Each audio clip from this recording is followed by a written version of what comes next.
ونعوذ بالله من شرور أنفسنا ومن سيئات أعمالنا من يهده الله فلا مضل له ومن يضلله فلا هادي له ونشهد أن لا إله إلا الله وحده لا شريك له ونشهد أن سيدنا ومولانا محمدا عبده ورسوله أما بعد فأعوذ بالله من الشيطان الرجيم بسم الله الرحمن الرحيم ولا تقولوا لمن يقتل في سبيل الله أموات بل أحياء ولكن لا تشعرون آمنت بالله صدق الله مولانا العظيم وبلغنا رسوله النبي الأمين المكين الكريم ونحن على ذلك لمن الشاهدين والشاكرين والمطمئنين والحمد لله رب العالمین۔ آئیے سب سے پہلے ہم اور آپ آقا نامدار مدینے کے تاجدار، دونوں عالم کے مالک و مختار، نائب پروردگار گلشن ہستی کی اولین فصل بہار کے دربار گہربار میں درود پاک کا قیمتی ہار پیش کریں۔ اللہم صلی علی سیدنا شفیعنا نبینا و مولانا محمد معدن الجود والکرم وآلہ وبارک وسلم۔ عقیدت و محبت کے ساتھ ایک مرتبہ اور پڑھیں، اللہم صلی علی سیدنا شفیعنا نبینا و مولانا محمد معدن الجود والکرم وآلہ وبارک وسلم۔ گنبد خضراء کے تصور کے ساتھ ایک مرتبہ اور پڑھ دیں، اللہم صلی علی سیدنا شفیعنا نبینا و مولانا محمد معدن الجود والکرم منبع العلم والحلم والحکم وآلہ واصحابہ وبارک وسلم صلاة و سلاما سرمدا دائما ابدا علیک یا رسول اللہ۔ الحمدللہ عز و جل ہم اور آپ سید الشہداء امام عالی مقام امام حسین رضی اللہ تعالی عنہ اور آپ کے دیگر رفقاء و شہدائے کربلا رضوان اللہ تعالی علیہم اجمعین کی بارگاہ میں خراج عقیدت پیش کرنے کے لیے حاضر ہوئے ہیں۔ اللہ تبارک و تعالیٰ کی بارگاہ میں دعا ہے کہ مولا ہماری ان حاضریوں کو اپنی بارگاہ میں قبول فرما اور ان محفلوں کو ہمارے لیے ذریعہ نجات بنا، آمین بجاہ النبی الامین صلی اللہ تعالی علیہ وآلہ واصحابہ التسلیم۔ حضرت سیدنا امام پاک امام عالی مقام امام تشنا کام امام حسین راکب دوش مصطفیٰ نواسہ مصطفیٰ علی جدہ و علیہ الصلاۃ والسلام کے واقعات اور آپ کی شہادت کا تذکرہ ہم اور آپ سماعت کرنے کے لیے حاضر ہیں۔ بلا تمہید و تمحیص کے اپنی گفتگو کو گزشتہ کل سے ملاتے ہوئے آغاز کرتا ہوں۔ حضرت امام عالی مقام امام حسین رضی اللہ تعالی عنہ اپنے ساتھ 82 نفوس قدسیہ کو لے کر کربلائے معلیٰ کی سرزمین پر آپ تشریف فرما ہو گئے۔ حر جو کہ ابن زیاد کی طرف سے 1000 سپاہیوں کو لے کر امام عالی مقام رضی اللہ تعالی عنہ کی خبرگیری اور آپ کی نظر بندی کے لیے آئے تھے،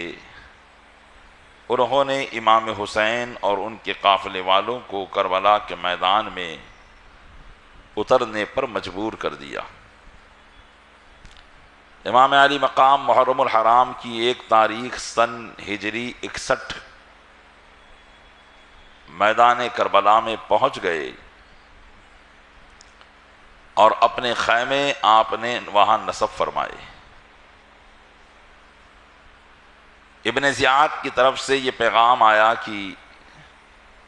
ان کے خیمے کو میدان کربلا میں ایسی جگہ پر نصب کروایا جائے جہاں سے نہر فرات دور ہو۔ جو لوگ بغداد معلیٰ کربلا معلیٰ کی حاضری سے مشرف ہو چکے ہیں وہ جانتے ہیں کہ نہر فرات یہ عراق کی ایک مشہور نہر ہے جس کا تذکرہ آپ بار بار سنتے ہیں، اور آج بھی یہ نہر یہاں موجود ہے۔ تو کہا گیا کہ اس نہر سے دور ان کے خیمے نصب کروائے جائیں۔ بہرحال ابن زیاد کے حکم پر عمل کیا گیا، اور پھر حر نے ابن زیاد کو یہ پیغام بھیجا کہ ہم نے امام حسین کو ان کے ساتھیوں کے ساتھ کربلا معلیٰ میں مجبور کر کے اتروا دیا ہے، اب آگے آپ کا کیا حکم ہے؟ اس وقت تاریخ اسلام کا یہ معاملہ تھا کہ فارس یعنی ایران کی حکومت میں، جسے آج ہم تہران کہتے ہیں، اس کا پرانا نام ہے رے۔ تو رے کی سرزمین پر کچھ باغیوں نے اسلامی حکومت کے خلاف بغاوت کر ڈالی تھی،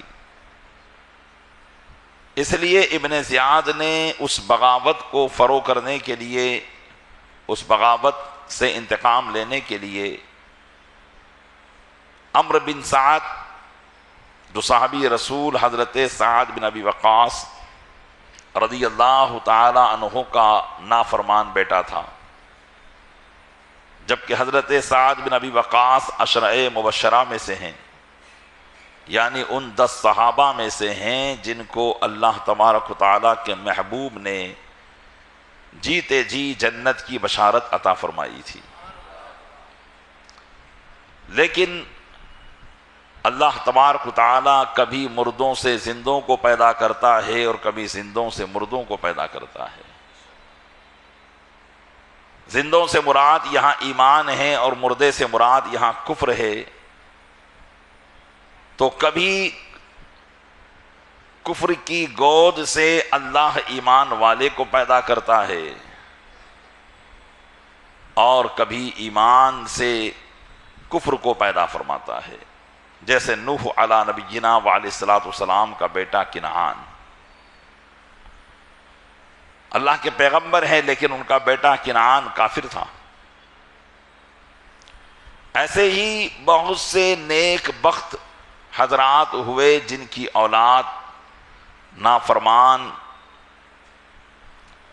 اور کفر کی منزل تک پہنچی ہوئی۔ ابن سعد بھی حضرت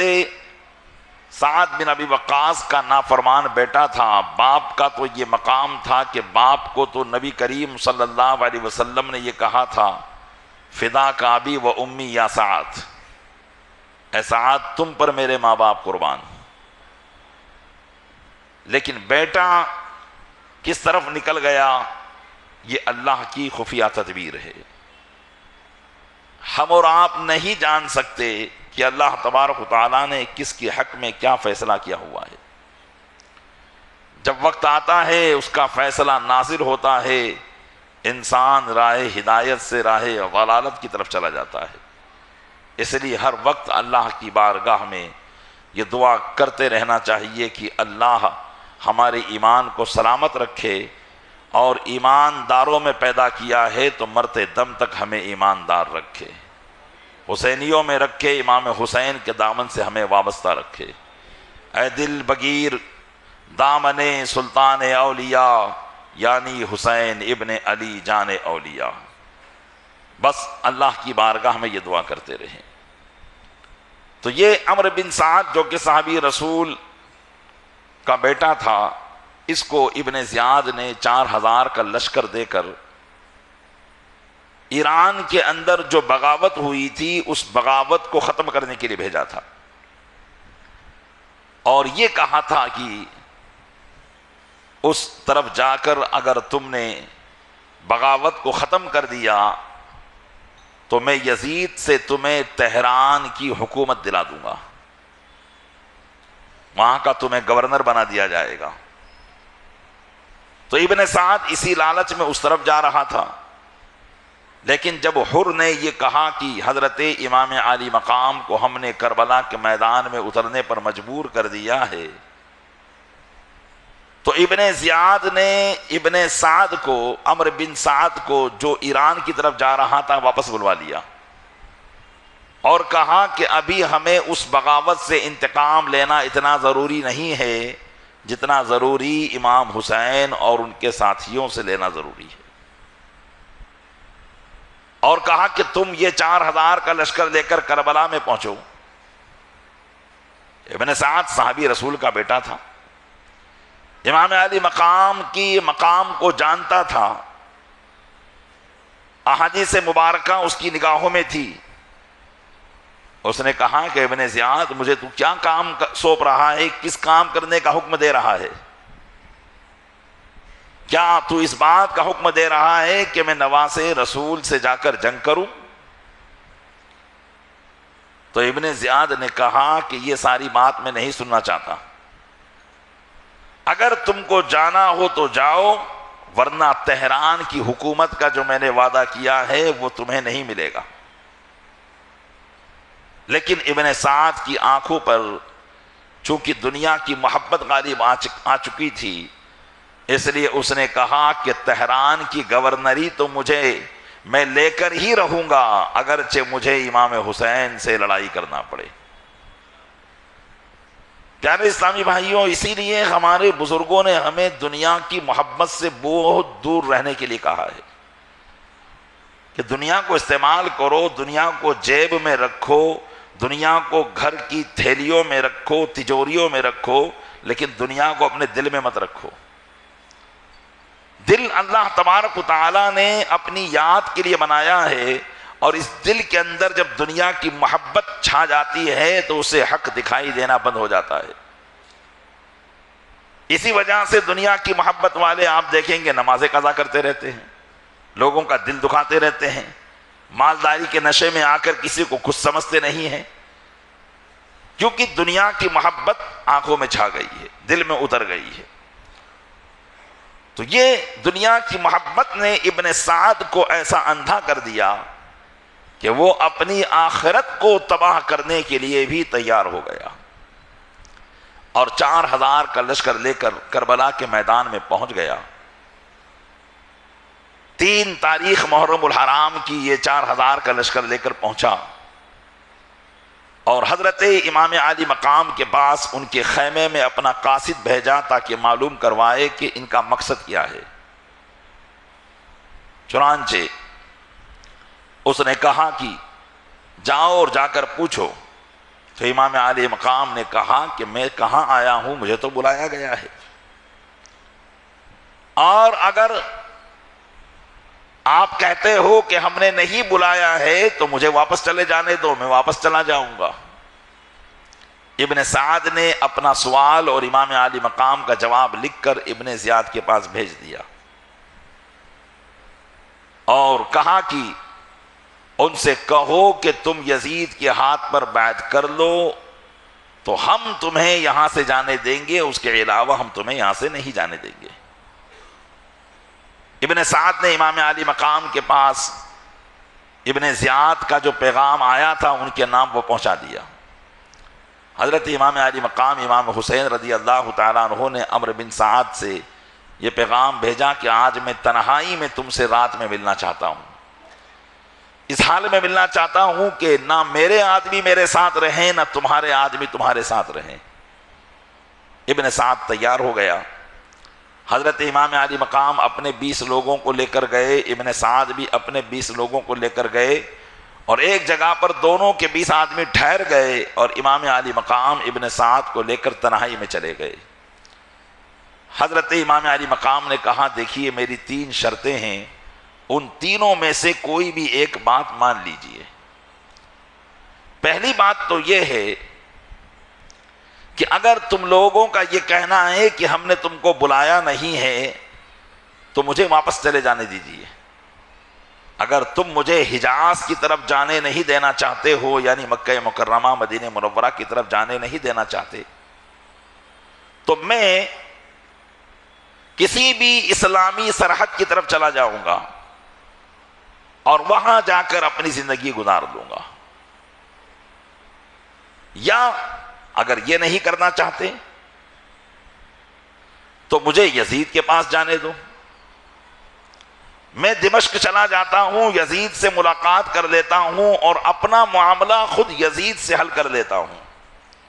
جیسے میرے بھائی امام حسن نے حضرت امیر معاویہ سے اپنا معاملہ حل کر لیا تھا،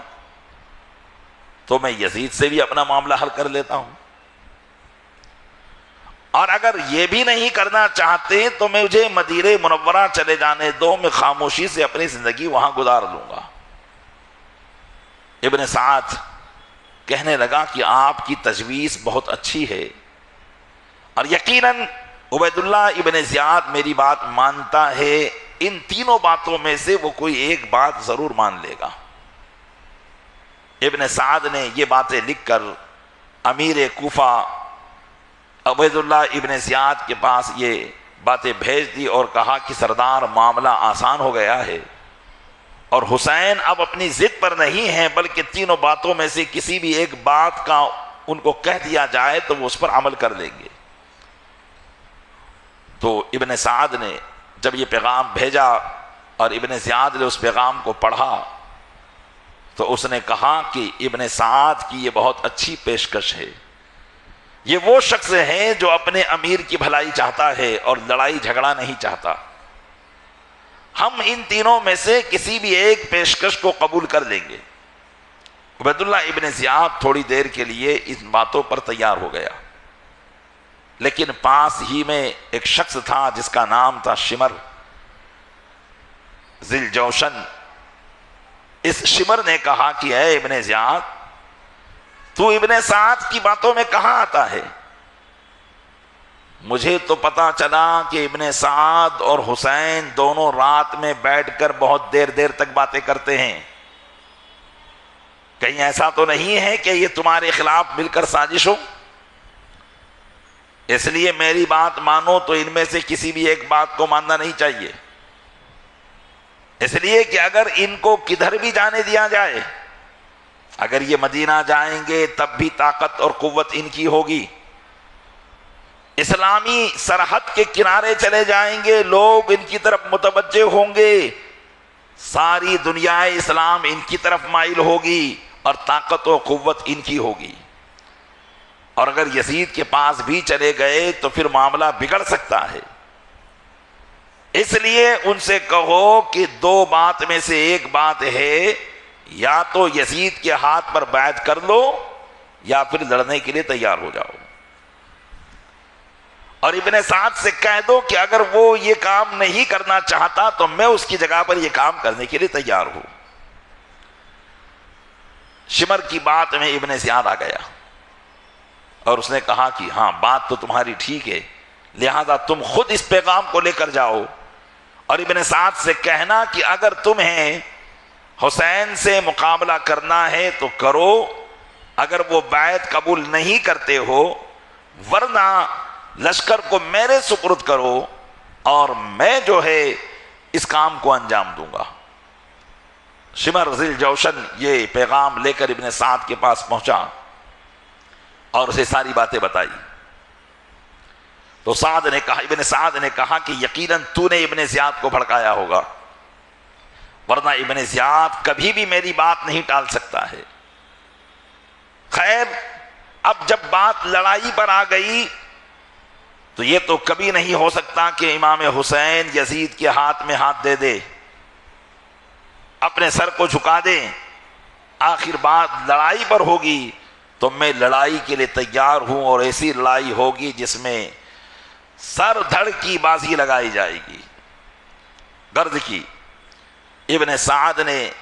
یہ ساری باتیں قبول کر کے شمر ذی الجوشن کو اپنے قافلے میں شامل کر دیا اور خود سے پیسانار رہا۔ ادھر لگاتار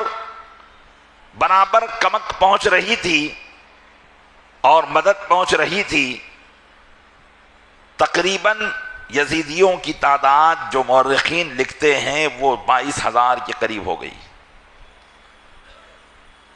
اور ادھر جب محرم الحرام کی 7 تاریخ ہوئی تو ابن زیاد کا دوسرا پیغام آیا کہ نہر فرات پر سخت پہرا لگا دیا جائے اور حسینی خیمہ کے لوگوں کو ایک قطرہ بھی پانی وہاں سے پینے نہ دیا جائے۔ چنانچہ ابن سعد نے 500 لوگوں کا دستہ وہاں بھیج دیا اور نہر فرات پر پہرا بٹھا دیا، اور کسی کو بھی پانی لینے کی وہاں سے اجازت نہ دی گئی۔ امام علی مقام امام حسین کے خیمے پر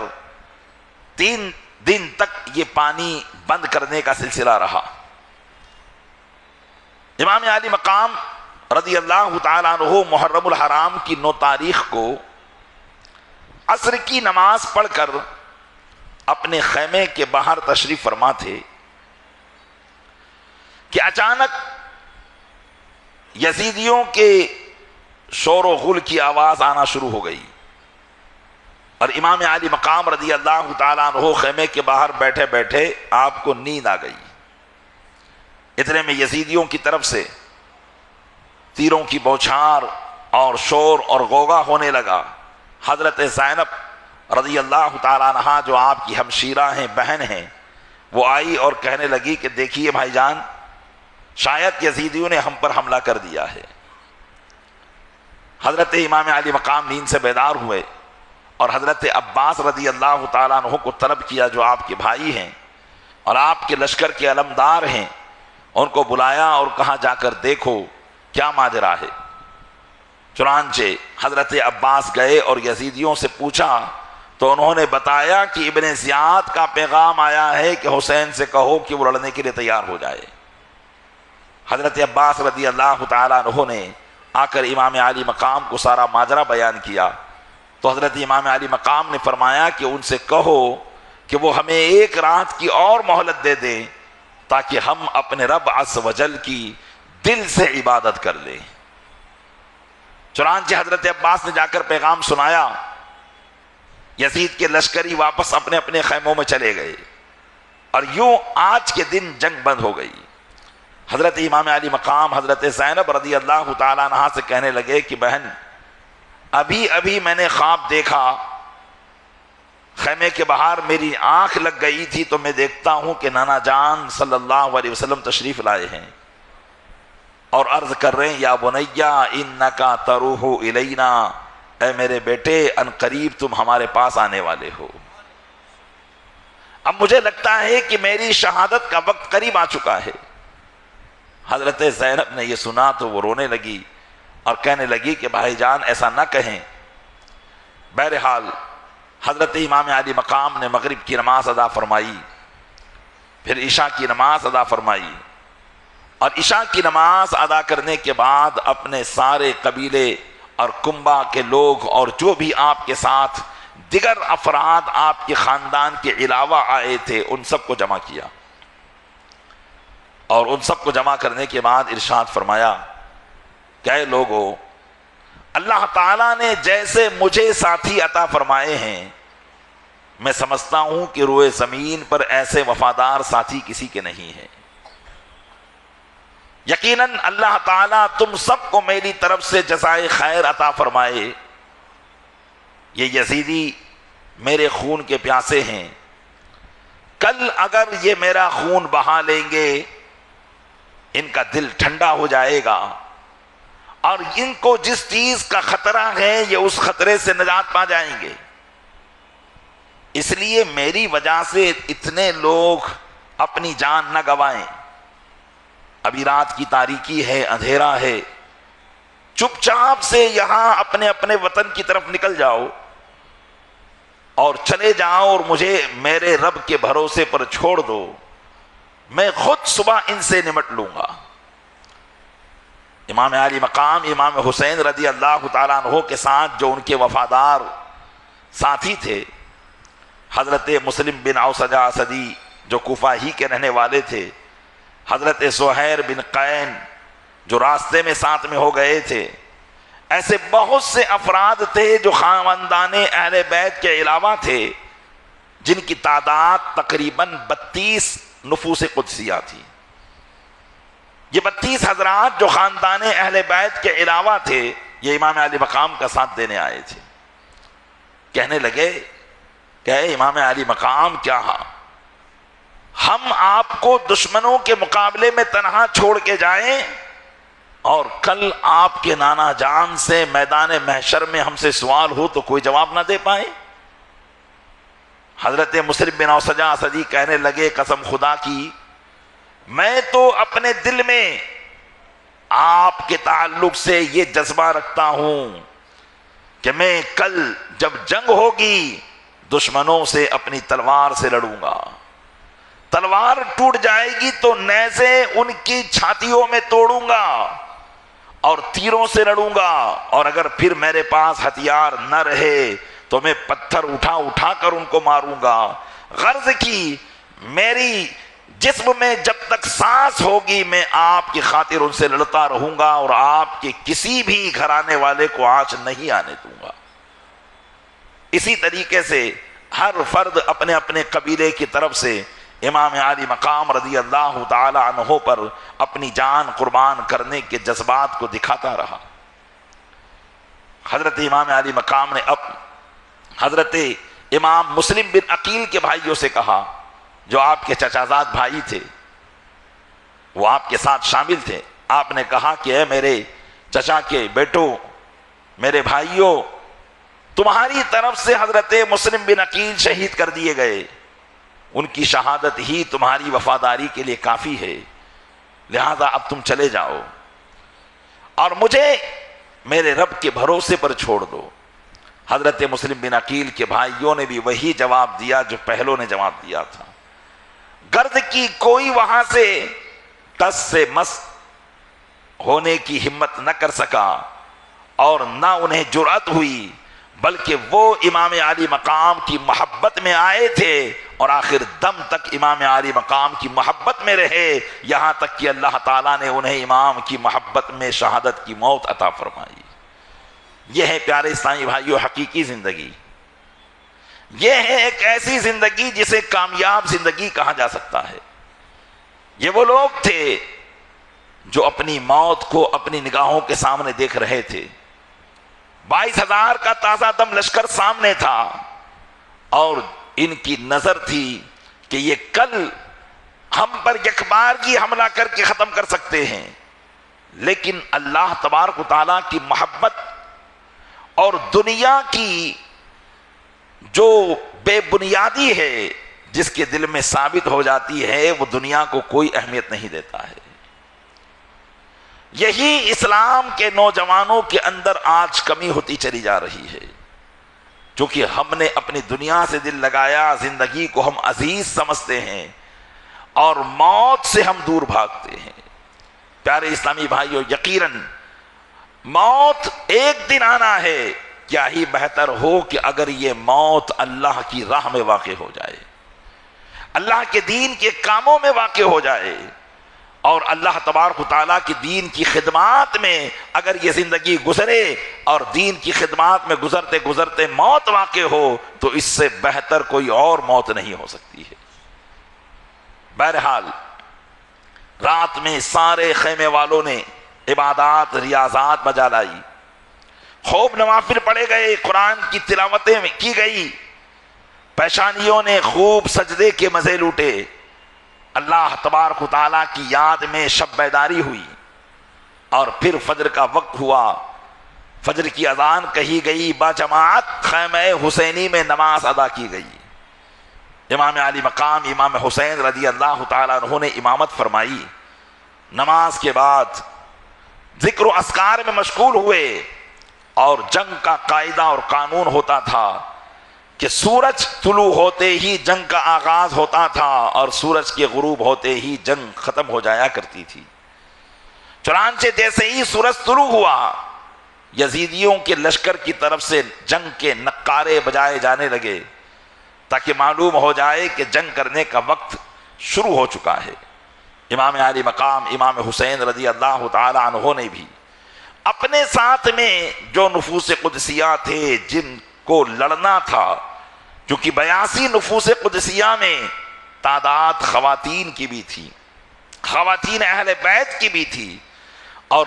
اکثر تعداد جو تھی وہ عورتیں بچوں کی تھی اور مردوں کی تعداد ان سے کم تھی۔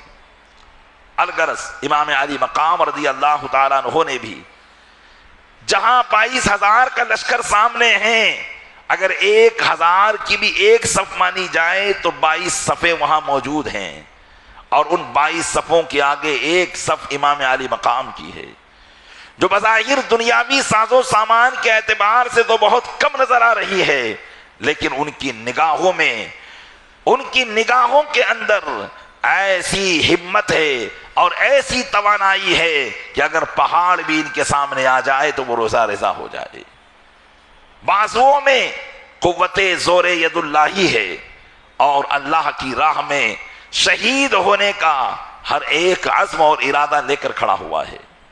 حضرت امام علی مقام امام حسین رضی اللہ تعالی عنہ نے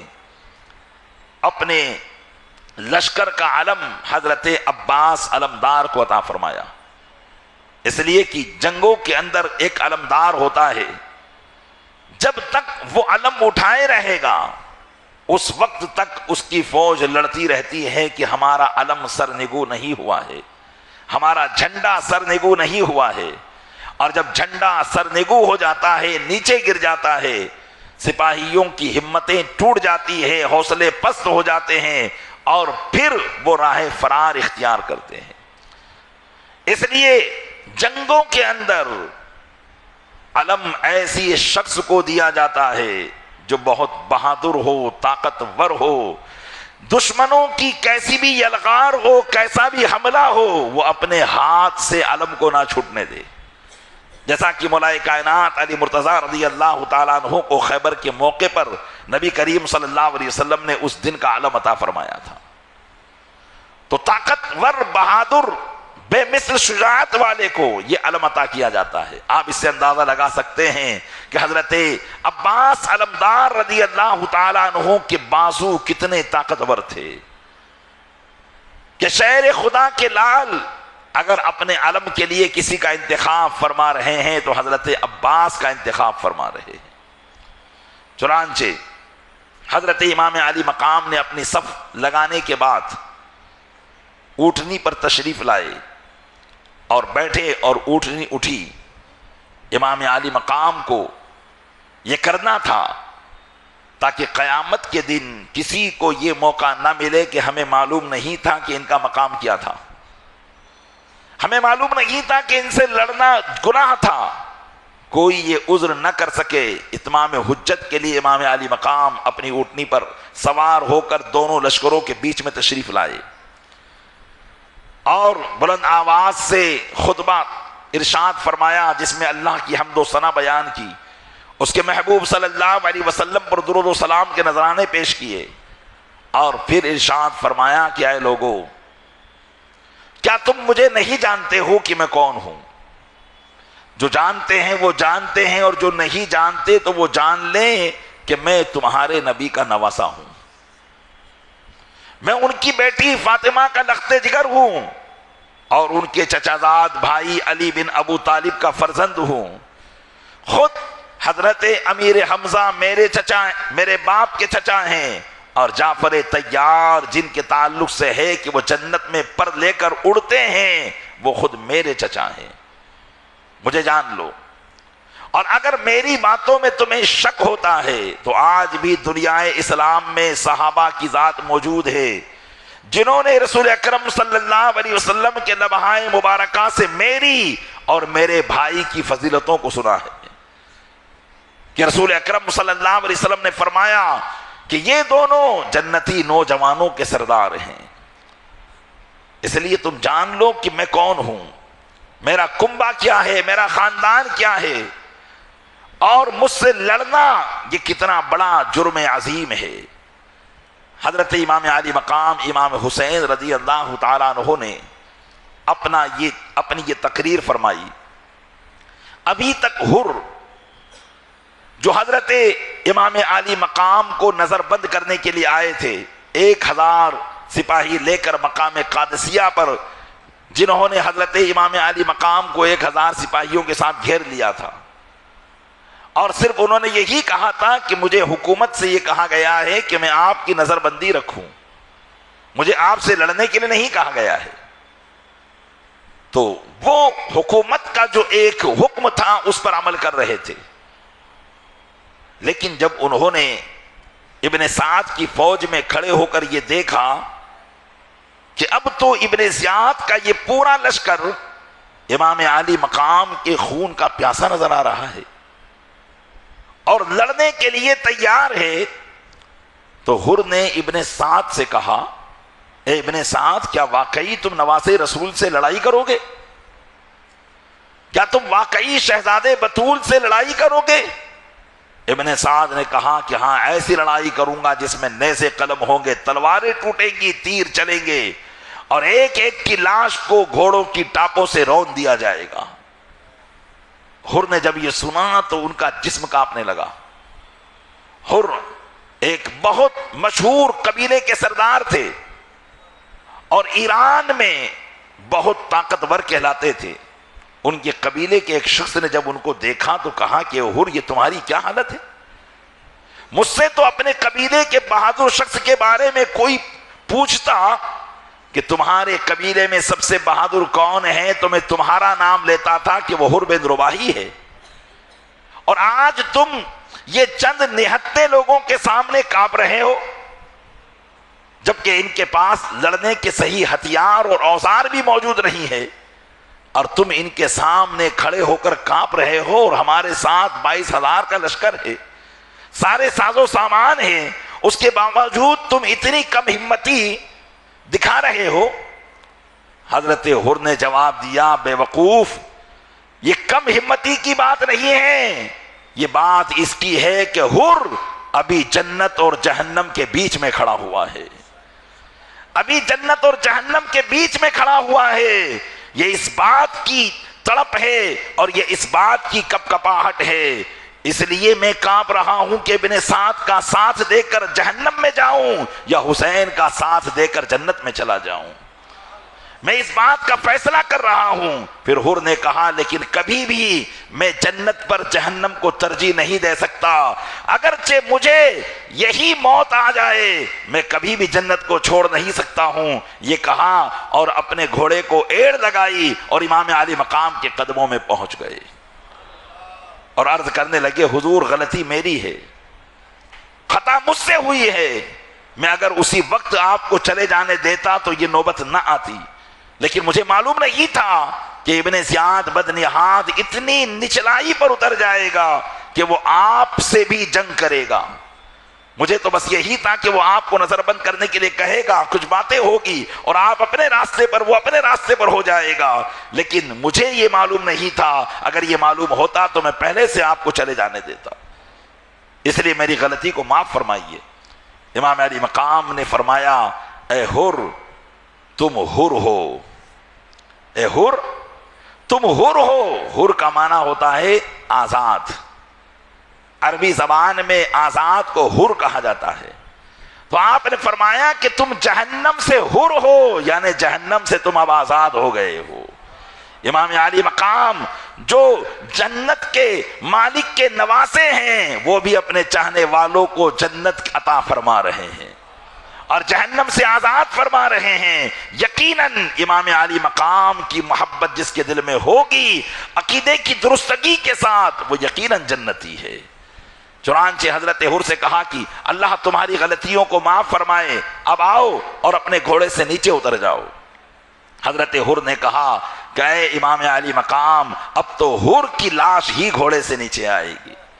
اب میں آپ کے لیے اتنا لڑوں گا کہ یزیدیوں کے چھکے چھڑا دوں گا، اس کے بعد ہی اب میں گھوڑے سے نیچے آ سکتا ہوں. چنانچہ حضرت حر رضی اللہ تعالیٰ عنہ نے یہ ثابت کر دیا کہ حق کس طرف تھا. آج وہ لوگ جو اس وقت کی لڑائی کو جانتے تک نہیں ہیں، وہ کہتے ہیں کہ معاذ اللہ رب العالمین امام عالی مقام نے حکومت وقت کے خلاف بغاوت کی تھی. وہ یزید کے خلاف بغاوت کر رہے تھے. وہ مسلمانوں کو تلواروں کے جو ہے عذاب میں دھکیلنا چاہتے تھے. وہ یزید کو معاذ اللہ امیر المومنین کہہ رہے ہیں، وہ یزید کو رحمت اللہ علیہ کہہ رہے ہیں. اسی بنیاد پر کہ امام عالی مقام نے غلطی کی، ان کو اس سے لڑنا نہیں چاہیے تھا، ان کو اس کی بیعت کر لینا چاہیے تھا. لیکن ان عقل کے اندھوں کو اور ان نابیناؤں کو حضرت حر کا یہ جواب سکھا رہا ہے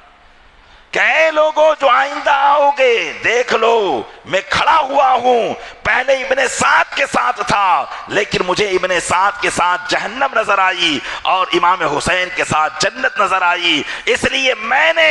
امام حسین کا ساتھ دے کر تمہارے لیے یہ ثابت کر دیا ہے کہ جب تک تم حسینی رہو گے جنتی رہو گے، اور حسینیت سے نکلے جہنم میں تم داخل ہو جاؤ گے.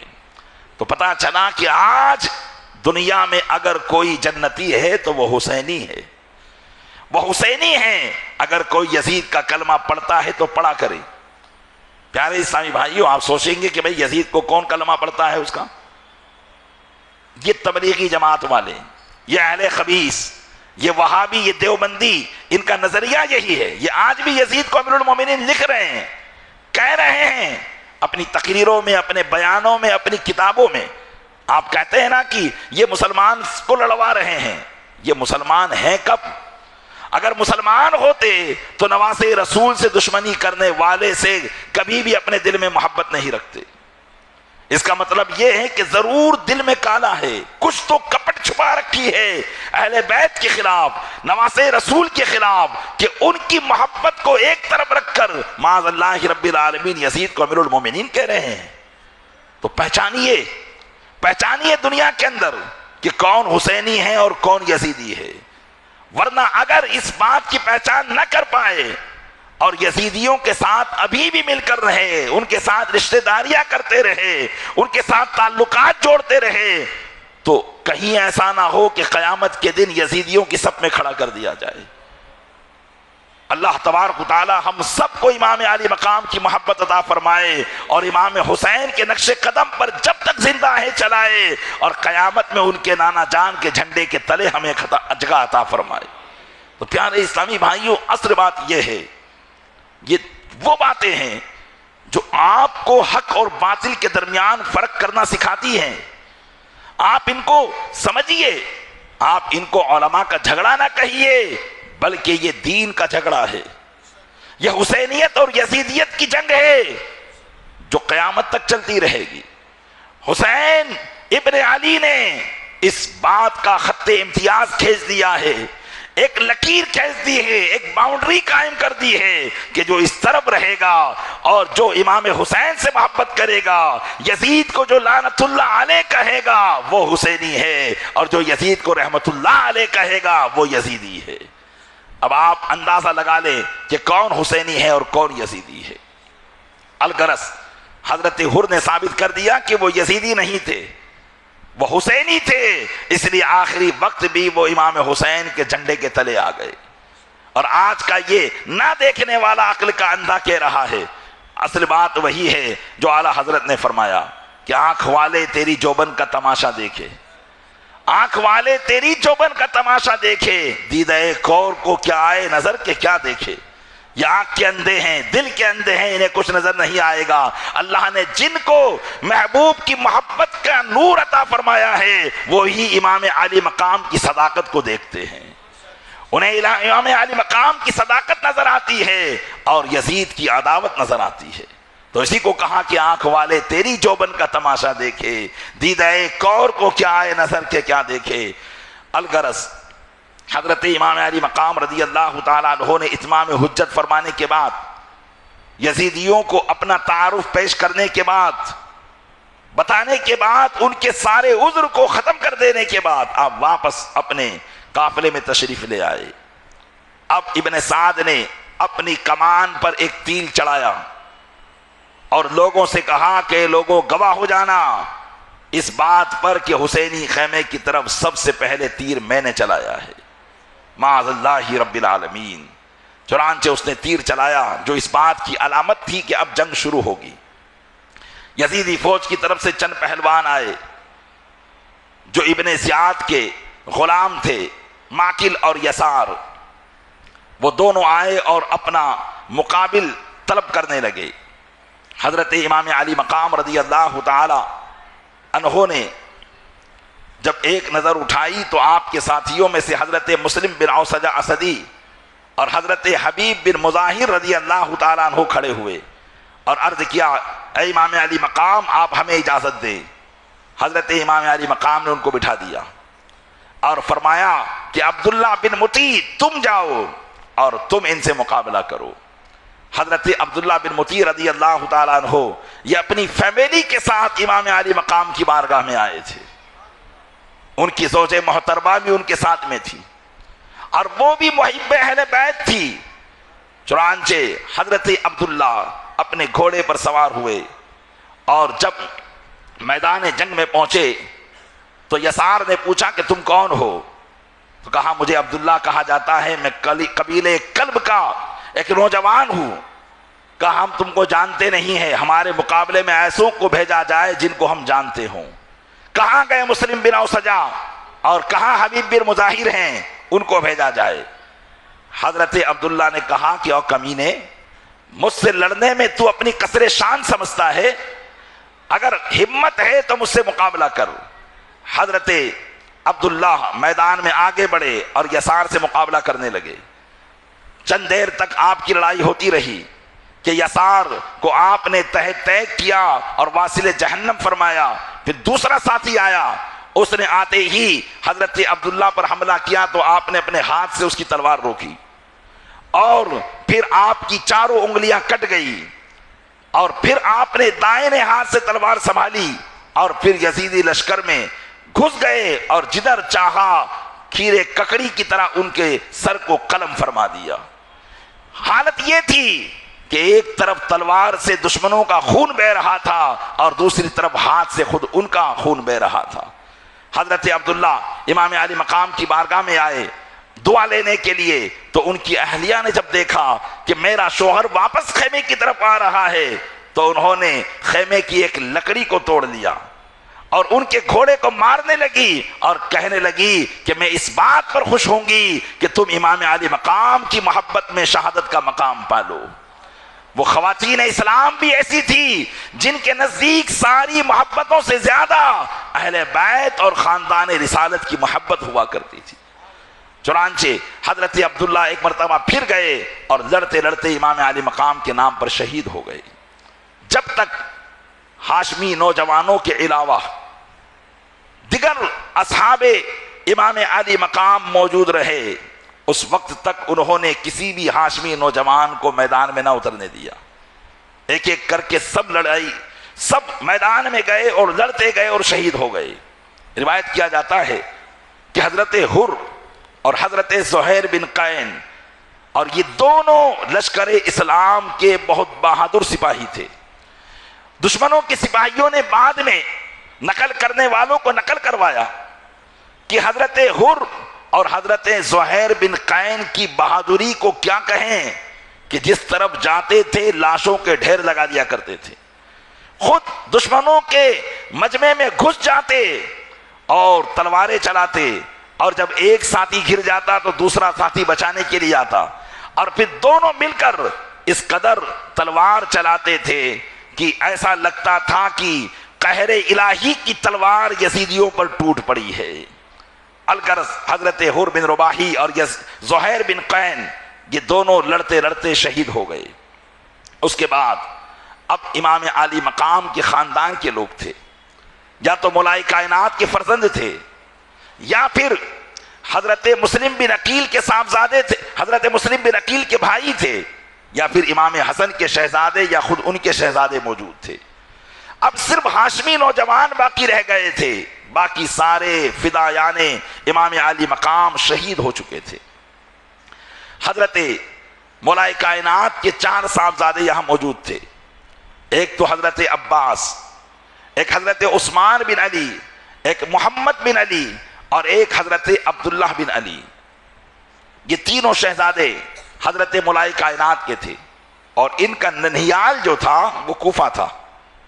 جو کہ مولائے کائنات نے یہاں پر بھی شادی کی تھی، جن سے یہ فرزند تھے، اور چونکہ ان کے ننھیال والے کوفہ کے اندر رہا کرتے تھے، اس لیے ابن زیاد نے جب شمر ذی جوشن کو وہاں بھیجا کہ تم جا کر ابن سعد سے بات کرو اور یہ کہو کہ تم کو صلح نہیں کرنا ہے، یا تو بیعت لو یا لڑائی کرو، اس وقت ان کے ماں، ان کی جو والدہ تھی مولائے کائنات کی بیوی، جن کا لقب تھا ام البنین، یعنی بیٹوں کی ماں، تو ام البنین کے بھتیجے وہاں موجود تھے ابن زیاد کے پاس،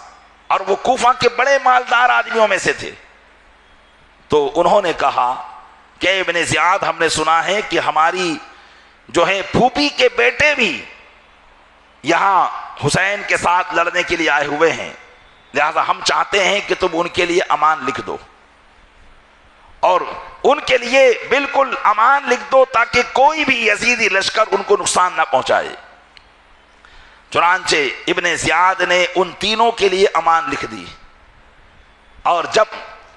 ابن سعد کے پاس وہ پیغام پہنچا کہ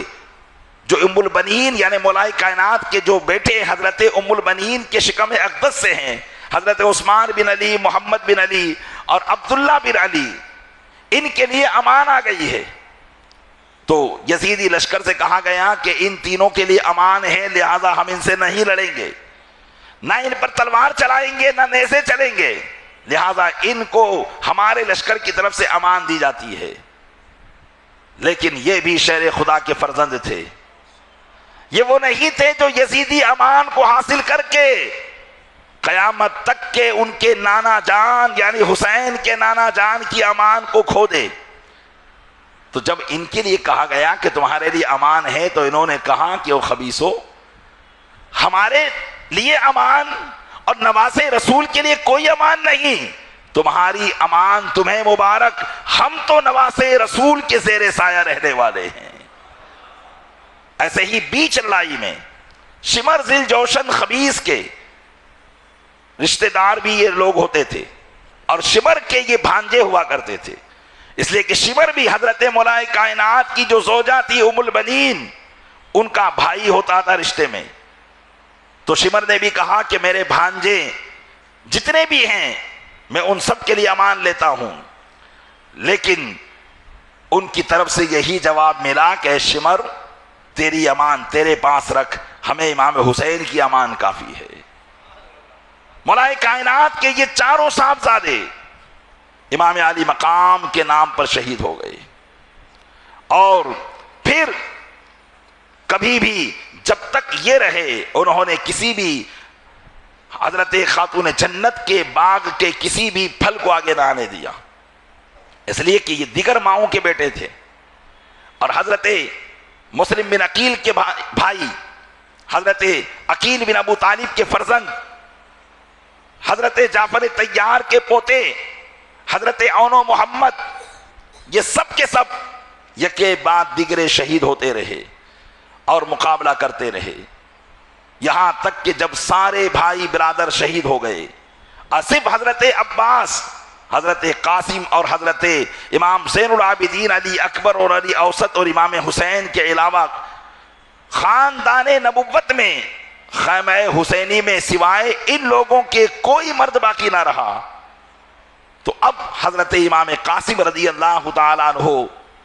جو امام حسن رضی اللہ تعالیٰ عنہ کے صاحبزادے ہیں، عمر مبارک 18 سال ہے، اور حضرت امام حسین کی شہزادی حضرت سکینہ بنت حسین سے ان کی نسبت یعنی منگنی ہو چکی ہے، اور جو بعض لوگ کہتے ہیں کہ ان کی شادی کربلا کے میدان میں ہوئی تھی، ایسا نہیں ہے، بلکہ حضرت سکینہ کی شادی بعد میں حضرت مصعب بن زبیر رضی اللہ تعالیٰ عنہ سے ہوئی۔ تو صرف نسبت طے ہوئی تھی حضرت قاسم سے، لیکن حضرت قاسم میدان کربلا میں شہید ہو گئے تھے۔ حضرت قاسم رضی اللہ تعالیٰ عنہ آئے، عرض کرنے لگے چچا جان اب مجھے اجازت دے۔ تو حضرت امام علی مقام نے فرمایا بھتیجے کس بات کی اجازت تم مانگ رہے ہو؟ کیا میں تمہیں اس بات کی اجازت دوں کہ تمہیں تیروں سے چھلی کر دیا جائے اور تلوار سے تمہارے سر کو قلم کر دیا جائے؟ نہیں، تم میرے بھائی کی نشانی ہو، میں تمہیں اجازت نہیں دے سکتا ہوں۔ لیکن حضرت امام قاسم ضد کرنے لگے۔ حضرت امام حسین نے بدل ناخواستہ ان کو اجازت دی، اپنے ہاتھ سے ان کو دلہا بنایا اور ان پر قبائے حیدری زماتن کیا، اور پھر میدان کی طرف روانہ کیا۔ دشمنوں کے لشکر کا یہ بعد میں بیان آیا، تاریخ اسلام میں اس بیان کو نقل کیا گیا کہ جب امام قاسم رضی اللہ تعالیٰ عنہ میدان کربلا میں تشریف لائے تو ایسا محسوس ہوتا تھا جیسے آسمان کا چاند زمین پر آ گیا ہو۔ اللہ تبارک و تعالیٰ نے وہ خوبصورتی اور خوب روئی امام حسن رضی اللہ تعالیٰ عنہ کی وہ شباہت، جو شباہت امام حسن کی نبی کریم صلی اللہ علیہ وسلم سے تھی، وہی شباہت حضرت امام قاسم میں تھی۔ تو کیوں نہ ہو کہ آسمان کا چاند یہ تشبیہ کے لیے کہا گیا ہے، بلکہ آسمان کا چاند بھی اس گھرانے سے نور لیا کرتا ہے۔ تو دشمن کے سپاہیوں نے کہا کہ ایسا محسوس ہوا کہ جیسے آسمان کا چاند زمین پر آ گیا ہو۔ حضرت امام قاسم رضی اللہ تعالیٰ عنہ نے میدان میں آ کر کہا حل من مبارز، ہے کوئی جو میرا مقابلہ کرے؟ حضرت قاسم کی للکار کو سن کر ابن سعد نے عراق کے ملک شام کے نامی گرامی پہلوان ارزق سے کہا کہ اے ارزق جاؤ اور تم اس کا مقابلہ کرو۔ ارزق یہ ملک شام کا ایک بہت بڑا پہلوان تھا، تو اس نے کہا کہ یہ میری قصر شان ہے کہ میں ایک بچے کا مقابلہ کروں۔ تو ابن سعد نے کہا اے ارزق اسے بچہ نہ سمجھنا، اس کی رگوں میں حیدر خرار کا خون جاری ہے، یہ دکھنے میں تمہیں بچہ لگ رہا ہے، لیکن جب اس سے لڑو گے تو تمہیں پتا چل جائے گا کہ یہ کس خاندان کا بیٹا ہے۔ چنانچہ ارزق نے کہا کہ نہیں، یہ تو میری قصر شان ہے، اگر تمہیں اس کے مقابلے میں بھیجنا ہی ہے تو میرے بیٹے کو بھیج، ابھی اس کا کام تمام کر دے گا۔ ارزق نے اپنے بڑے بیٹے کو حضرت امام قاسم کے مقابلے میں بھیجا۔ حضرت امام قاسم کے مقابلے میں جیسے ہی آیا، تھوڑی بھی دیر نہ ٹک پایا کہ حضرت امام قاسم نے اسے واصل جہنم فرما دیا۔ ارزق آگ بگولا ہوا، اس نے اپنے دوسرے بیٹے کو بھیجا، دوسرا بیٹا بھی تھوڑی ہی دیر میں ناکام ہو گیا اور مارا گیا۔ تیسرے بیٹے کو بھیجا، وہ بھی مارا گیا۔ چوتھے بیٹے کو بھیجا، وہ بھی مارا گیا۔ اب ارزق آگ بگولا ہو گیا۔ ابھی تک امام قاسم سے لڑنے کے لیے جو اپنی قصر شان سمجھتا تھا، اب امام قاسم کے لڑنے کا شوق اس کے دل میں پیدا ہو گیا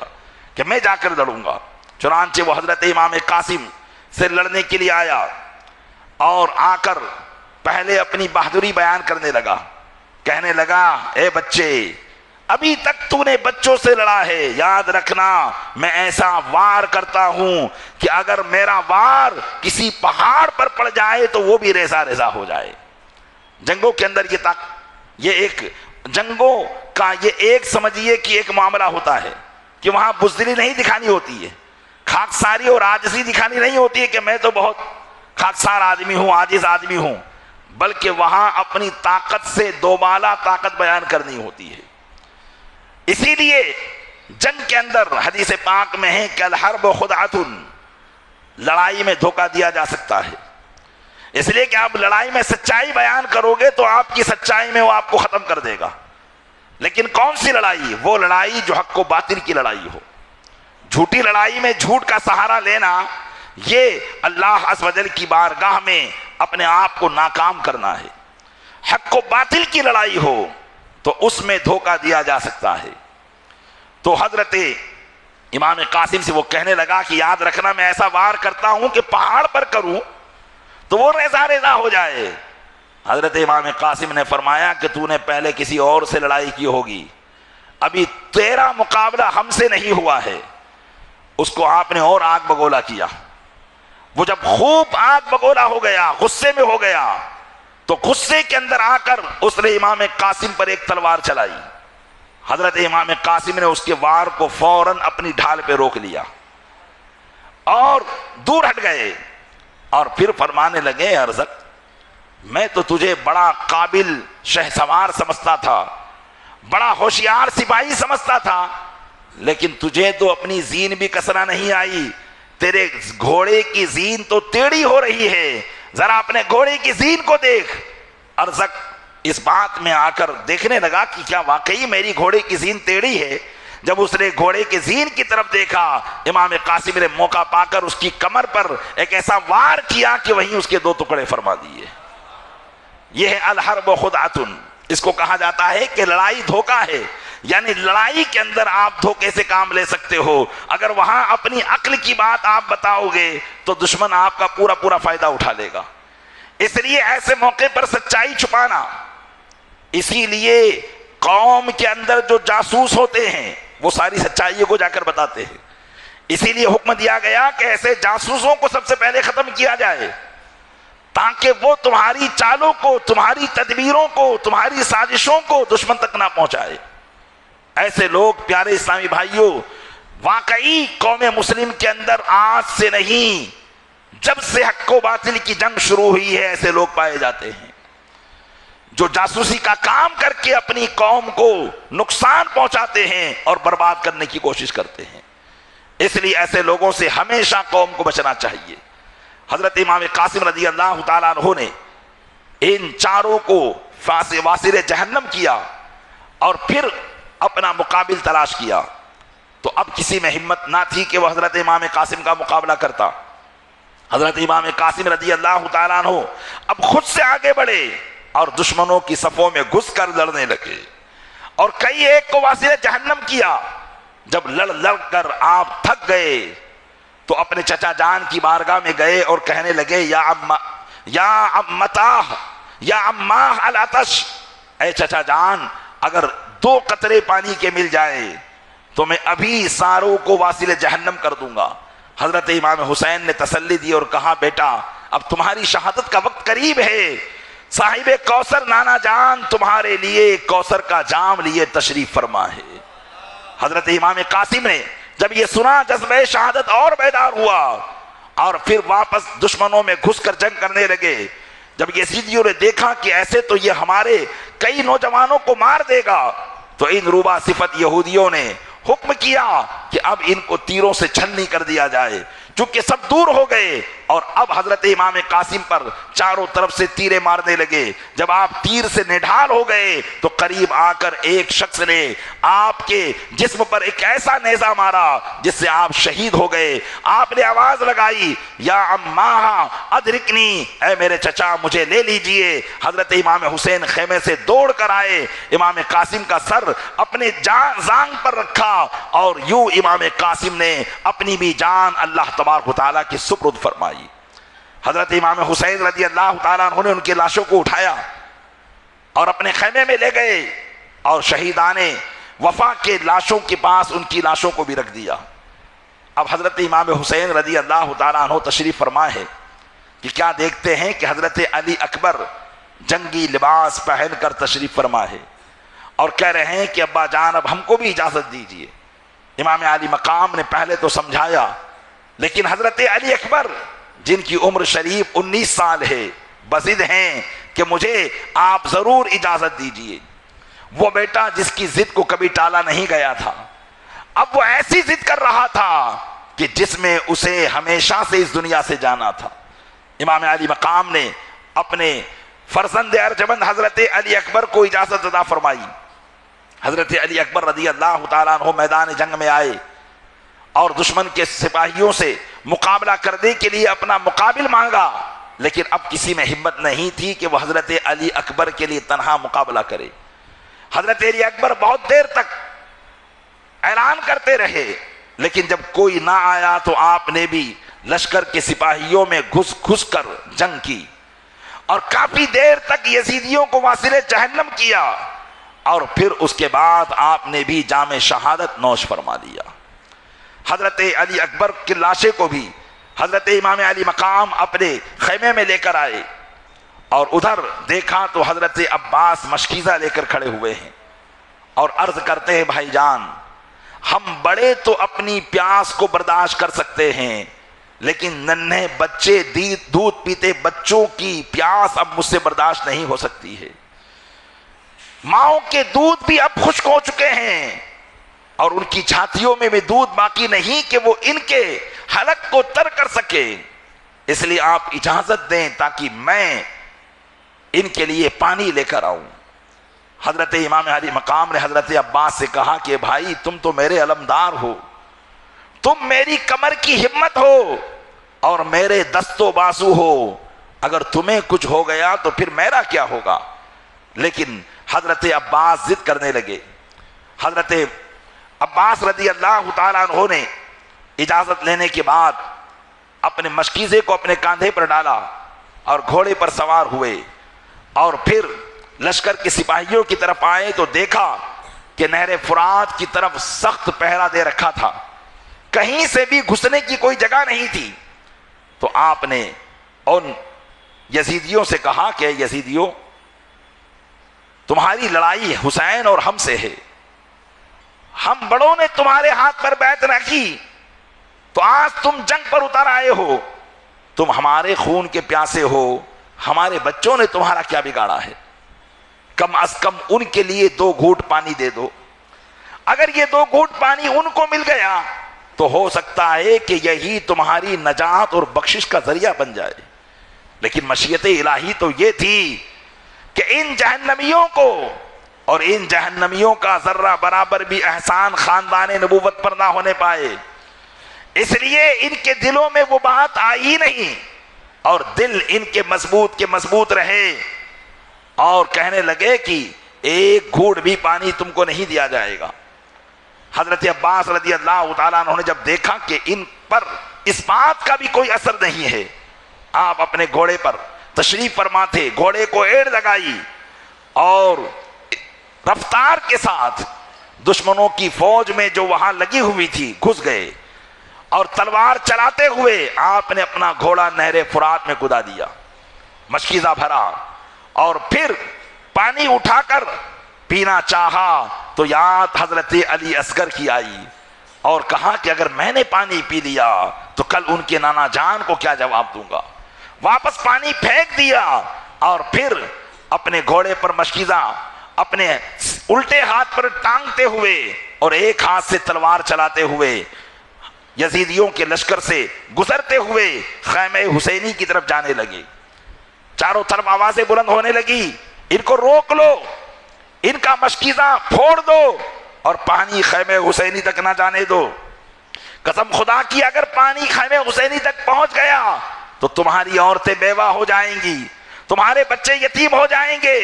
اے لوگو، تم نے دیکھا کہ 3 دن کے پیاسے ہونے کے باوجود ہمارے کئی نوجوانوں کو انہوں نے پچھاڑ دیا ہے، اگر پانی مل گیا تو پھر ہم میں سے کوئی بچ نہیں پائے گا۔ چنانچہ یزیدیوں نے ایک ساتھ حضرت عباس پر حملہ کیا۔ ایک شخص نے پیچھے سے آ کر آپ کے اس بازو پر،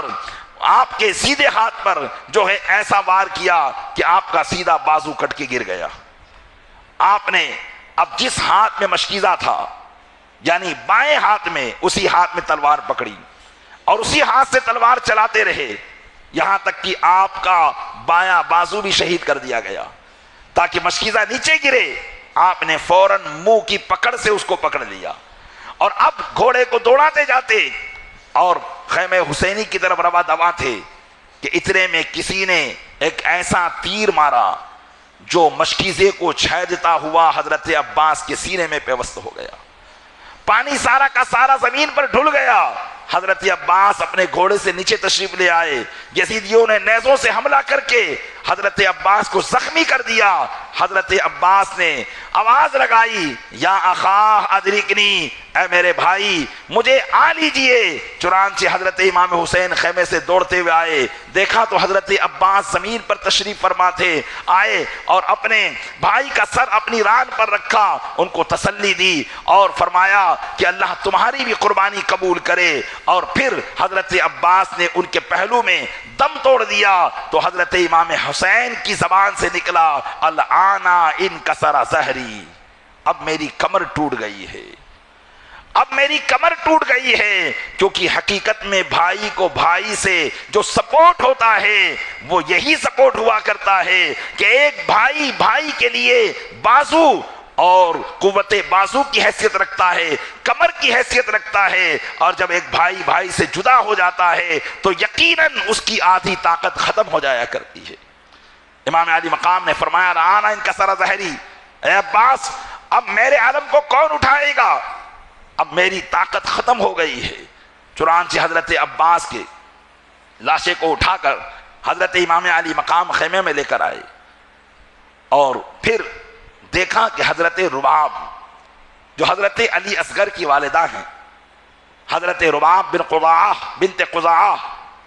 حضرت علی اصغر کو لیتے ہوئے اپنی گود میں کھڑی ہوئی ہے، اور حضرت علی اصغر کی حالت یہ ہے کہ پیاس کی شدت کی وجہ سے حلق بھی سوکھ گیا ہے، آواز بھی باہر نہیں نکل رہی ہے، زبان خشک ہو چکی ہے، کبھی باہر آتی ہے کبھی اندر جاتی ہے۔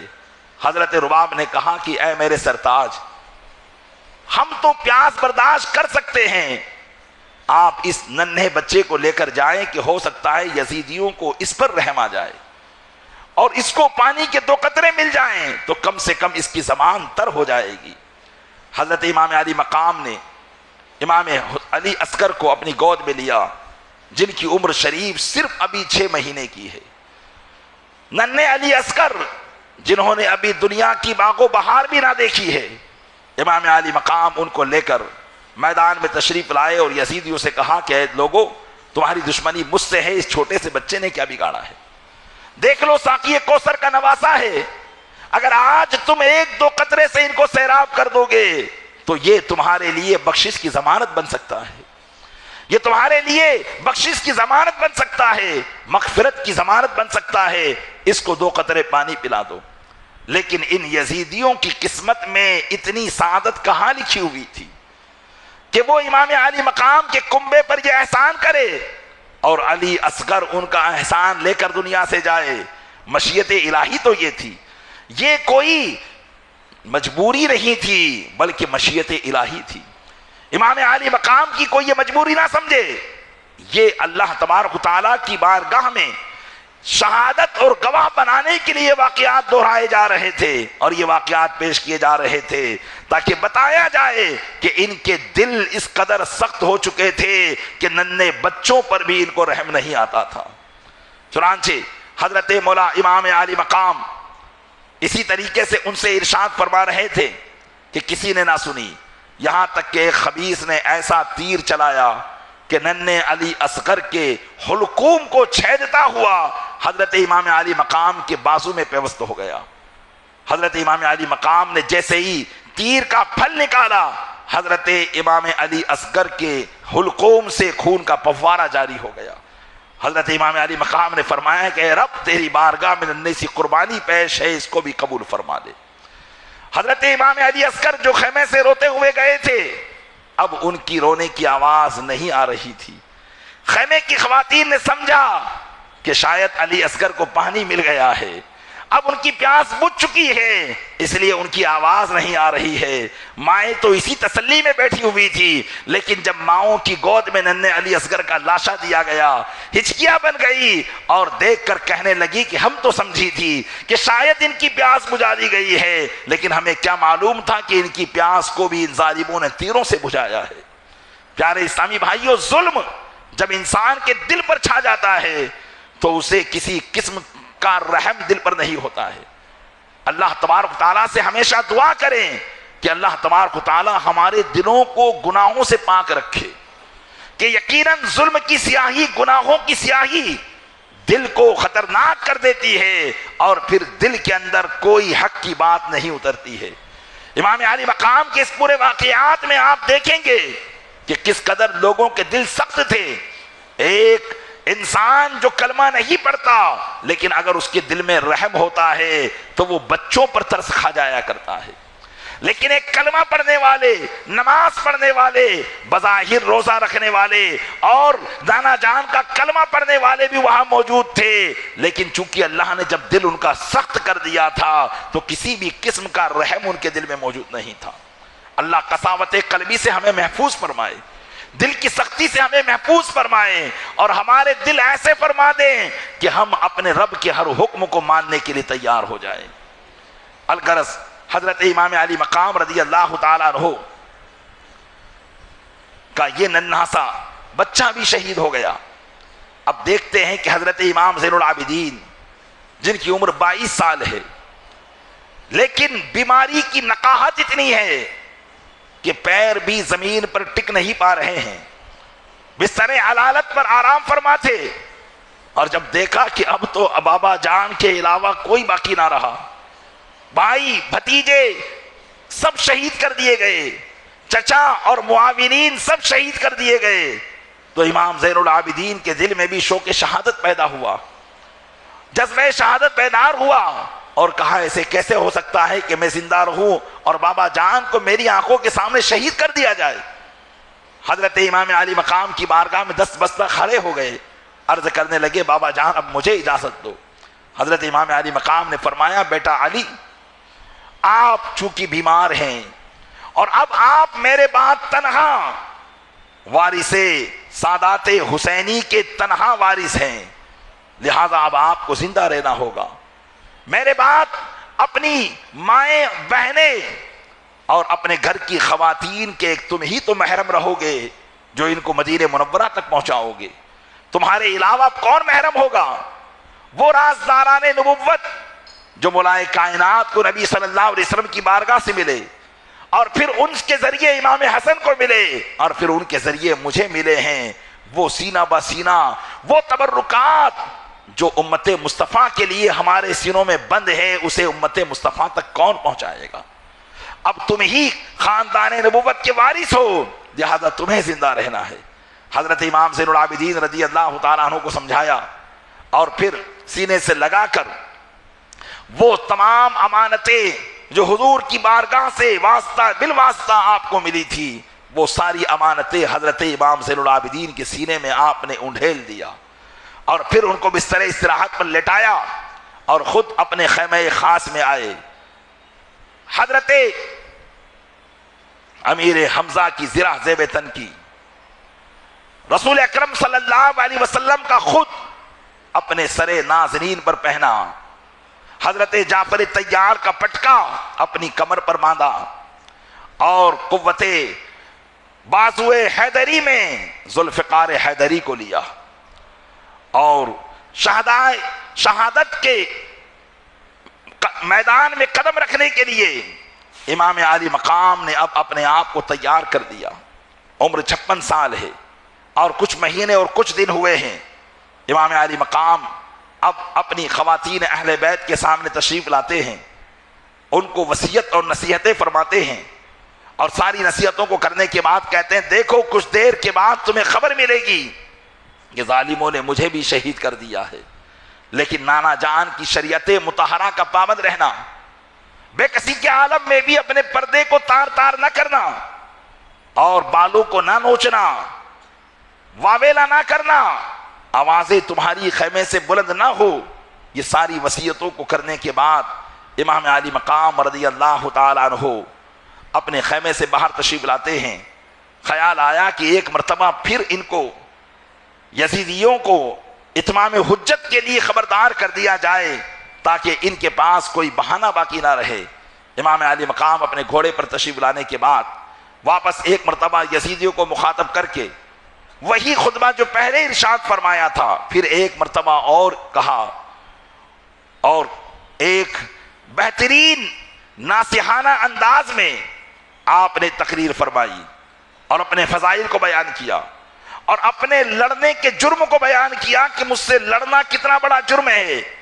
ان ساری باتوں کو احادیث کی روشنی میں بیان کرنے کے بعد امام علی مقام نے ان کو اپنے مقام کی طرف توجہ دلائی۔ آپ کی اس تقریر کو سن کر کچھ یزیدیوں کے دلوں پر ایسا اثر ہوا کہ وہ رونے لگ گئے، ان کے دل متاثر ہونے لگے۔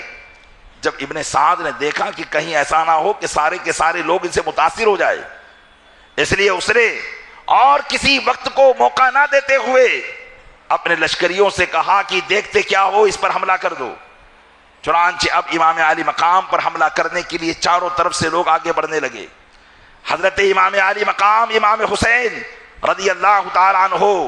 قوت بازو حیدری کو لے کر اور ذوالفقار حیدری کو لہراتے ہوئے میدان میں آئے۔ یہاں بزدلی کا کوئی معاملہ ہی نہیں تھا، کم ہمتی کا کوئی معاملہ ہی نہیں تھا۔ یہ نہیں تھا کہ میں تنہا ہوں اور ادھر ہزاروں ہیں، بلکہ آپ اللہ کے نام پر بھروسہ کرتے ہوئے میدان میں کودے۔ چاروں طرف سے تلواریں چل رہی ہے، لوگ آپ کے وار کو ہمت سے برداشت نہیں کر پا رہے ہیں۔ جدھر تلوار چلتی ہے ادھر لاش کے لاش پشتے کے پشتے لگ جاتے ہیں اور لاشوں کا ڈھیر ہو جایا کرتا ہے، لوگ کٹ کٹ کر گر رہے ہیں، یہاں تک کہ کئیوں کو حضرت امام علی مقام نے اپنی تلواروں سے دو ٹکڑے کیے اور کئیوں کو نیزوں کی نوک پر اٹھا کر زمین پر پٹک دیا۔ جب اس طریقے سے کئی یزیدی مارے گئے، واصل جہنم ہوئے، تو ابن سعد نے کہا کہ اگر ایسے ہی ان کو رہنے دیا جائے گا تب تو یہ ایک ایک کو ختم کر دے گا۔ اب تمام یزیدی امام علی مقام سے دور ہو گئے اور اب کہا گیا کہ ان کو تیروں سے چھلنی کیا جائے۔ حضرت امام علی مقام پر اب چاروں طرف سے تیر چلنے لگے۔ آپ کے گھوڑے کو لگا، آپ کو لگا، کئی زخم آپ کے جسم مبارک پر ہوئے، جس کی نقاہت کی وجہ سے بمشیت الہی آپ زمین پر تشریف لے آئے۔ اب چاروں طرف سے آپ کو گھیر لیا گیا، تیروں کی بوچھار کرنے کے بعد اب آپ کو نیزوں کی انیوں سے زخمی کیا گیا، کئی زخم آپ کے جسم پر لگائے گئے۔ امام علی مقام رضی اللہ تعالیٰ عنہ بالکل زمین پر تشریف فرما تھے اور آپ نے جو ہے اپنا سر مبارک کو سجدے میں رکھا، اور اس موقع کو پا کر شمر ذی الجوشن خبیث نے آپ کے سر مبارک کو، یا خولی بن یزید نے آپ کے سر مبارک کو تن سے جدا کر دیا۔ انا للہ و انا الیہ راجعون۔ حضرت امام علی مقام کو شہید کرنے کے بعد یزیدی یہ سمجھے کہ ہم نے امام علی مقام کو شہید کر دیا ہے اور ہم فتح یاب ہو گئے ہیں، کامیاب ہو گئے ہیں۔ وہ یہ سمجھ رہے تھے کہ ہم نے امام کو قتل کر کے ان کا سارا معاملہ ختم کر دیا ہے، لیکن آج بھی کربلا کا ذرہ ذرہ یہ پکارتا ہے، تو زندہ ہے واللہ، تو زندہ ہے واللہ، میری چشم عالم سے چھپ جانے والے۔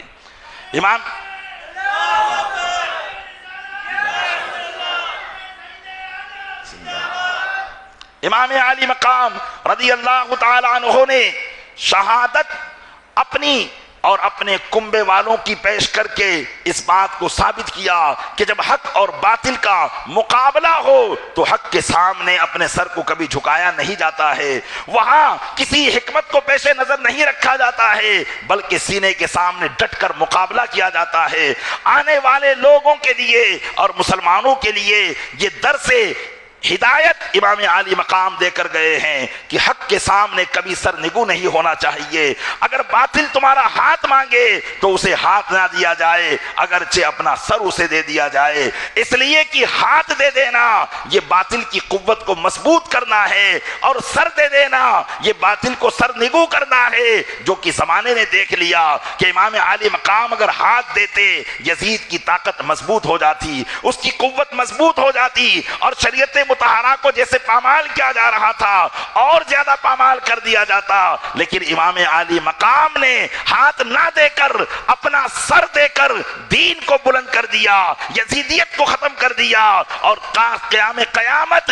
حسینیوں کے لیے ایک درس ہدایت چھوڑ دیا۔ اسی لیے غریب نواز نے کہا تھا شاہ ہست حسین، بادشاہ ہست حسین، دین ہست حسین، دی پناہ ہست حسین، سرداد نداد دست در دست یزید، حقا کے بنائے لا الہ ہست حسین۔ اللہ تبارک و تعالیٰ اپنے محبوب کے صدقے میں ہمیں امام عالی مقام کی قربانیوں کی طرح قربانی دینے کی توفیق عطا فرمائے، ان کے نقش قدم پر چلنے کی توفیق عطا فرمائے، دنیا سے بے رغبتی عطا فرمائے، اور آخرت کی محبت، امام عالی مقام کی محبت اور حضور کائنات کی محبت میں ہمیں موت عطا فرمائے۔ آمین بجاہ النبی الامین صلی اللہ علیہ